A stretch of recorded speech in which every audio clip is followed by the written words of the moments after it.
Assalamualaikum warahmatullahi wabarakatuh. Perkenalkan, nama saya Novia Febriani. Di sini saya akan mempresentasikan tentang analisis artikel ilmiah.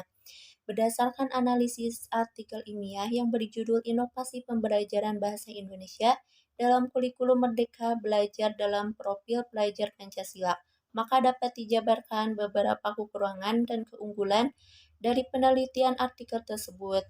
Yang pertama ada struktur penulisan. Dilihat dari jenis artikel ilmiah, pada analisis ini, artikel tersebut termasuk artikel ilmiah penelitian.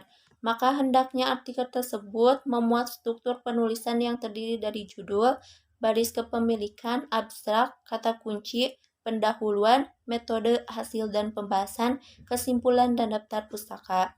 Yang pertama ada judul. Judul artikel yang baik hendaknya ringkas dan inovatif, dengan jumlah kata yang tidak lebih dari 12. Sudah termasuk kata penghubung. Pada penulisan judul memuat kata yang cukup dimengerti dan tidak berbelit-belit sehingga pembaca tidak perlu membaca berulang kali untuk memahami maknanya. Yang kedua ada baris kepemilikan.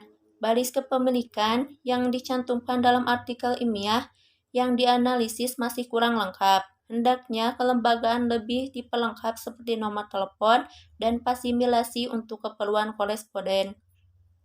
Yang ketiga ada abstrak. Abstrak yang baik ditulis dengan ringkas dan faktual, meliputi tujuan penelitian, metode penelitian, hasil dan kesimpulan, serta ditulis dalam dua bahasa yaitu bahasa Indonesia dan bahasa Inggris dengan jumlah kata 150-200 kata. Pada artikel ilmiah yang dianalisis, abstrak sudah sesuai dengan ketentuan yang telah ditetapkan. Yang keempat, kata kunci. Penulisan kata kunci maksimum 6 buah kata kunci dengan huruf miring berukuran 12. Artikel yang dianalisis mencantumkan kata kunci sesuai ketentuan yang telah ditetapkan. Yang kelima ada pendahuluan. Bagian pendahuluan sesuai dengan ketentuan yang ada, yaitu seperti latar belakang masalah, rumusan masalah, dan tujuan.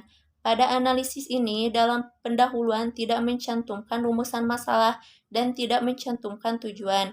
Yang keenam ada metode. Dalam penulisan artikel ilmiah yang dianalisis, ditulis secara ringkas mengenai materi dan metode yang digunakan dalam penelitian meliputi jenis penelitian, serta tujuan pustaka dan landasan teorik.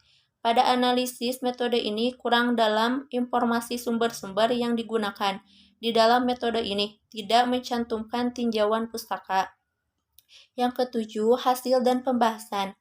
Pembahasan merupakan bagian hal yang terpenting dari keseluruhan isi artikel. Pada penulisan ini disajikan secara ringkas dan beberapa poin untuk menjawab permasalahan. Selain itu, pembahasan ini juga dilengkapi dengan contoh-contoh dan alternatif pembenaran dalam mengatasi permasalahan dalam artikel ilmiah yang dianalisis. Yang kedelapan, kesimpulan. Dalam menulis kesimpulan ini sudah sesuai dengan ketentuan, menyimpulkan apa yang sudah dibahas sebelumnya secara ringkas dan jelas. Yang kesembilan, daftar pustaka. Rujukan yang dicantumkan merupakan rujukan yang benar-benar dikutip dan sesuai dengan ketentuan yang ada. Yang kedua, ada aturan penulisan artikel. Bahasa yang pertama ada bahasa yang digunakan sesuai dengan ejaan, meskipun terdapat beberapa kata ditulis dengan bahasa Inggris seperti tata bahasa yang digunakan telah jelas dipahami oleh pembaca. Yang kedua, untuk penulisan artikel ilmiah sudah memenuhi ketentuan yang telah ditentukan. Demikian yang saya dapat sampaikan. Mohon maaf apabila ada kesalahan. Wabillahi taufiq wal hidayah. Wassalamualaikum warahmatullahi wabarakatuh.